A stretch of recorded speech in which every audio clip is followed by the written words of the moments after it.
Hello, Brian. Hello.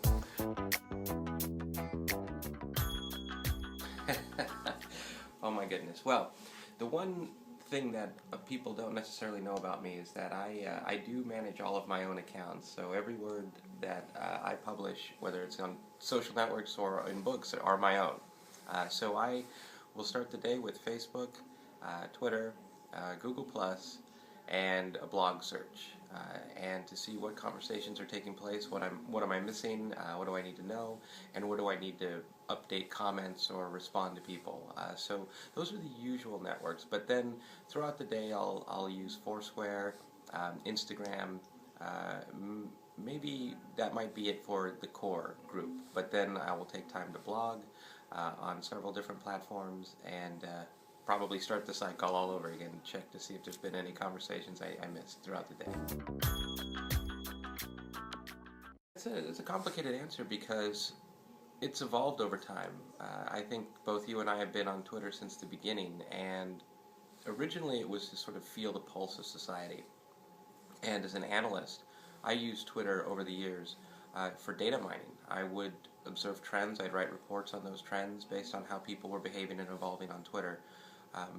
But I also have a purpose to share my knowledge and my learnings and my experiences, and I also use it to learn from others. So for me, Twitter is I call it a human seismograph. It really is a reflection of society, and I love it because you can tune the conversation into whatever interests you. So this is where I started to become very fascinated with the interest graph. So for me, Twitter is a very important research tool, but as well as helps me sort of feel part of a digital society. I really think about that. As I write, I'm inspired by what I hear often or what I see often in social networks, people asking the same questions over, people providing advice that I don't necessarily agree with. And I'll use that as sort of my impetus or inspiration to write something that could be useful for the network. Introduce it, and then ask about it. Did it help you? What did you learn? Or just get into interesting conversations with people who react. So I use it for inspiration. I hope so. I once wrote a very in-depth essay that asked, is Twitter a broadcast or a conversation platform? Yeah. And the answer is it's both. So sometimes you do need to share, and other times you have to have a conversation so that you can show that you're a human being. But I have learned, though, that over the years, the more you talk on Twitter, the less reactions you get. It's very strange. You would think it would be the opposite. The less you talk, and when you do talk, it's profound, the more conversations, more impact you get. So I'm not a very noisy person on Twitter, but I do try to have a positive impact. Well, this might sound strange, but don't get on Twitter if you have nothing to say. I think there's certainly a lot of pressure for executives to become present on Twitter. It's a sign of transparency, it's a sign of engagement, but you have to have a culture within the organization, or at least a spirit of wanting to be transparent or engaged. And I think this is really important because it's psychological. You have to actually believe that you're worth following. And it's a shift in mindset because typically executives would talk through other people.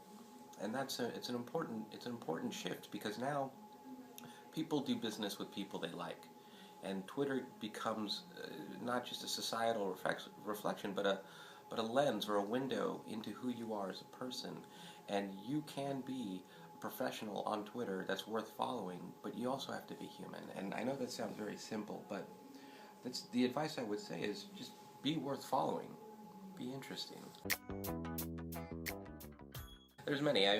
When you look at reports that say how many executives are on Twitter, for example, and how it gets bigger every year, I realized that, for example, Beth Comstock with GE, Mm-hmm.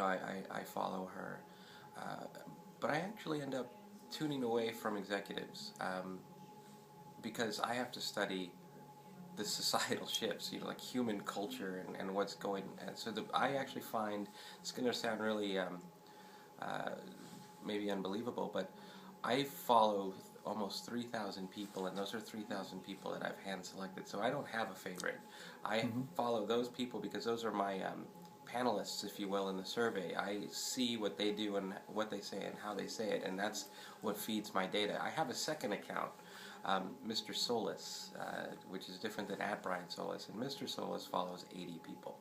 And those are a series of thought leaders in technology, digital culture, sociology, and psychology. And that is my very core feed. So it's not necessarily based on people, it's based on topics.